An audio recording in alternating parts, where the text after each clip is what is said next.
Sim. Música de suspense, olha a cara dele, ó. William! Essa música não é de suspense, não. Cadê a música de suspense? Olha lá. Opa. Agora sim, sério. Cara de suspense agora. Aí. William Lopes! O que aconteceu com o Campeonato Paulista, meu irmão? Boa noite. Boa noite para todo mundo. Legal. O que aconteceu? O Campeonato Brasileiro aconteceu que o Corinthians perdeu. Pois é. Essa foi a novidade. Reconheceu a primeira derrota na competição, né? Pois Muito se falou no aniversário que eu fui, todo mundo comentando sobre esse assunto e falando que ia assistir hoje o programa só para ver qual é a sua opinião. Bom, no duelo com Vitória, parece que o Corinthians não conseguiu encontrar o caminho do gol. O que foi que aconteceu de verdade, na sua opinião, hein? Pois é, o time do Corinthians ficou 13 dias sem jogar, né? Enferrujou? Não, pode ter perdido um pouco do embalo, né? Desse ritmo de jogo, mas absolutamente normal. São 38 jogos. É claro que uma hora o Corinthians ia perder. Mas perdeu de um time que estava ainda continua numa situação ruim, lá embaixo, na tabela e tal. Isso está acontecendo muito, os times lá de baixo aprontam contra time lá de cima, absolutamente normal. De fato, o Corinthians perdeu 5 meses de invencibilidade, 34 jogos, o Corinthians havia perdido no dia 19 de março, aí não perdeu mais e veio essa derrota no dia 19 também, mas 19 de agosto contra o time do Vitória do Wagner Mancini. 1-0 dentro da Arena Corinthians, mas o retrato é esse.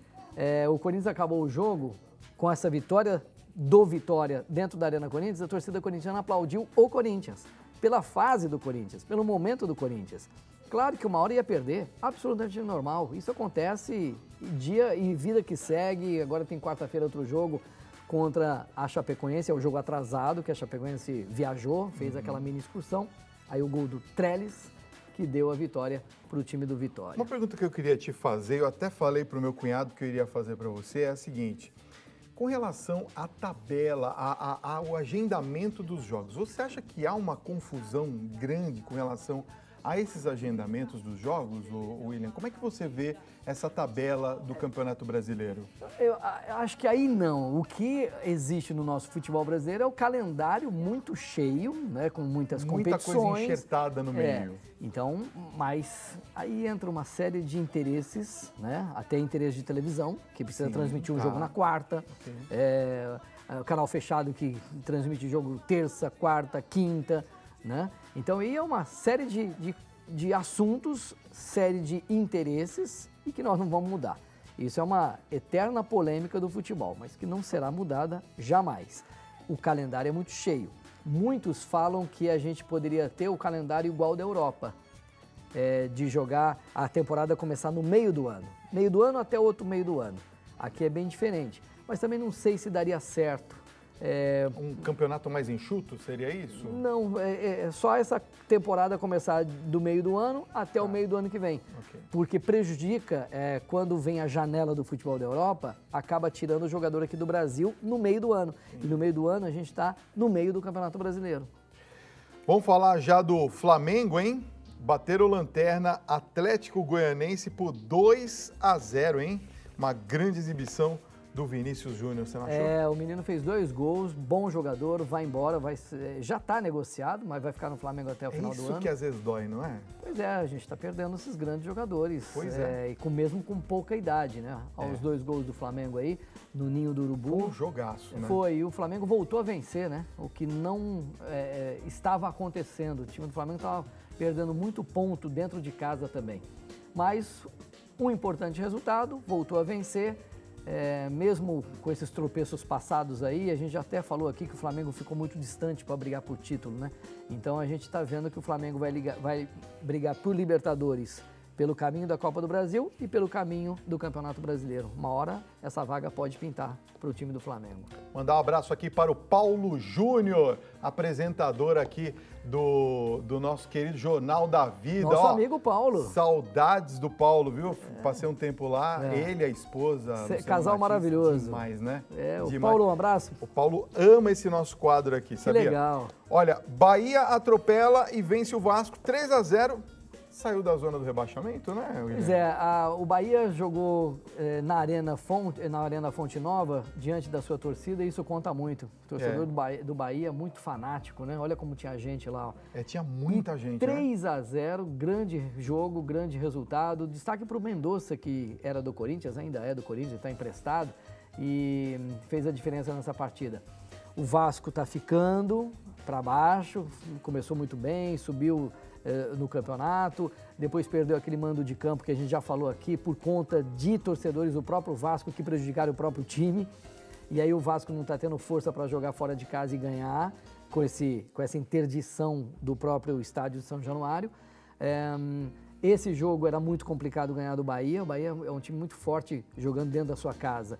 E o Bahia subiu, o Vasco está caindo, e aí veio a demissão do Milton Mendes, técnico do time do Vasco.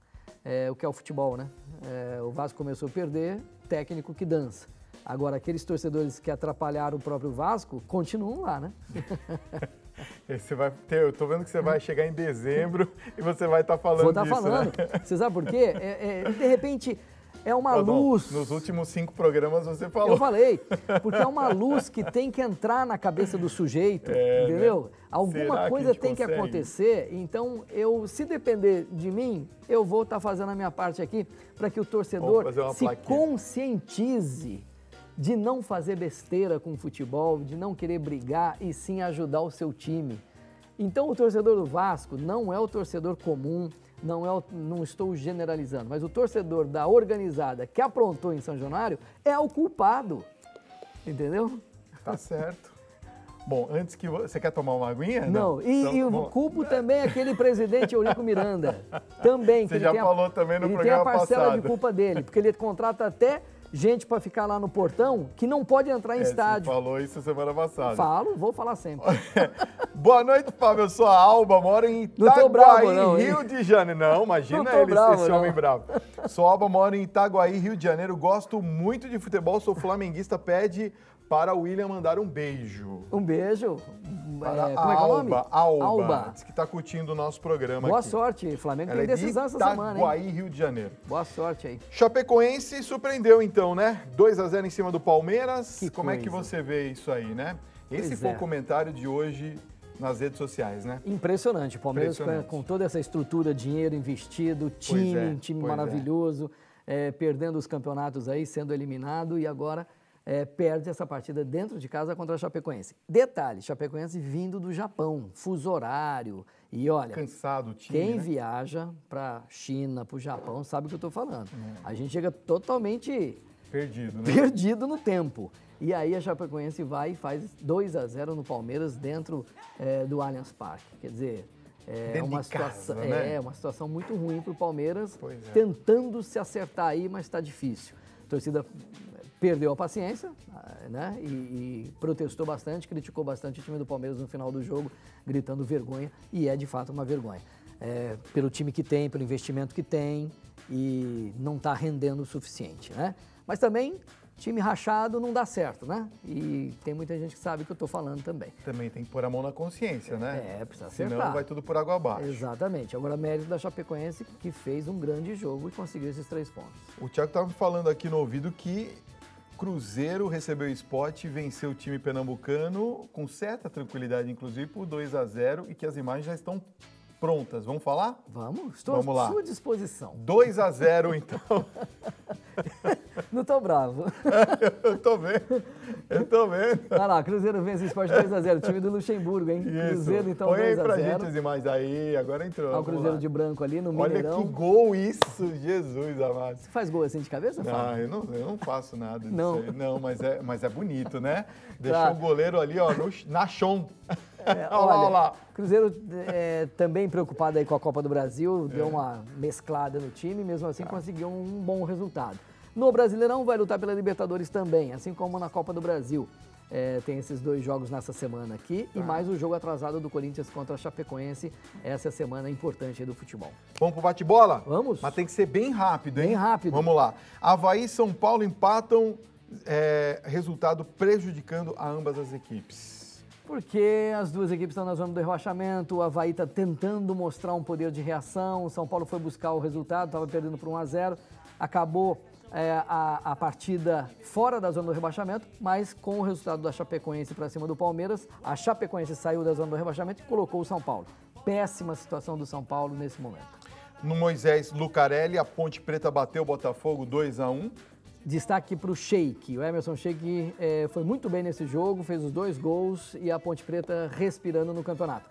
Botafogo pensando na Copa do Brasil. E o time reserva do Grêmio recebeu o Atlético Paranaense em Porto Alegre e ficou no 0-0. 0-0, Grêmio com time reserva, pensando também nessa Copa do Brasil. O Atlético subindo muito de produção, jogando muito bem nos últimos jogos, teve chance até de ganhar a partida contra o Grêmio, lá na Arena do Grêmio. E destaco também essa situação que o Corinthians perdeu. Os principais concorrentes, tinham tudo para conseguir diminuir essa vantagem do Corinthians, né? Mas ninguém conseguiu vencer, só o Flamengo, mas a diferença do Flamengo por Corinthians é muito grande. Santos e Curitiba também ficam no 0-0. Jogo feio porque choveu muito. Decepcionou, muita água no campo e a gente não viu um espetáculo legal, 0-0. Nem o Santos conseguiu trazer uma vitória para diminuir essa diferença para o Corinthians. É aquilo que eu estava falando. E hoje, no Maracanã, tem o Estão Atlético, jogando, né? aliás, o Fluminense é o Atlético Mineiro, não é isso? Na volta do Micali, né? Depois de um ano, o Micali conquistou aquela medalha de ouro como técnico da seleção brasileira nos Jogos Olímpicos do Rio de Janeiro. E depois de um ano, exatamente um ano, o Micali, que hoje dirige o Atlético Mineiro, volta para o Maracanã. Tava 1-0 pro Fluminense. 1-1 agora. Ah, tá 1-1. Então o time do Atlético empatou. 1-1. Nós temos um pessoal lá em cima que fica com o olho no nosso programa e o olho, sabe? Muito bem, isso é jornalismo, informação. Ó, olha que bacana o pessoal acompanhando aqui o nosso programa. Quero agradecer a enorme audiência de vocês em todo o Brasil, viu? Olha que bacana. Alô, Fábio, eu estou doente com o que está acontecendo com o meu querido Palmeiras, mas acredito que é só uma fase. É a Gisélia de Juazeiro do Norte, lá no Ceará, que está assistindo a gente, legal, William. Muito legal. E é palmeirense? E tem muito palmeirense lá, tem muitos corintianos, são paulinos. Tem torcedores espalhados aí por todo o Brasil que têm a sua admiração por determinado time, né? E lá não é diferente. Meu irmão, obrigado. Grande abraço, hein? Boa semana, segunda, hein? Até segunda. Segunda a gente faz um novo apanhado.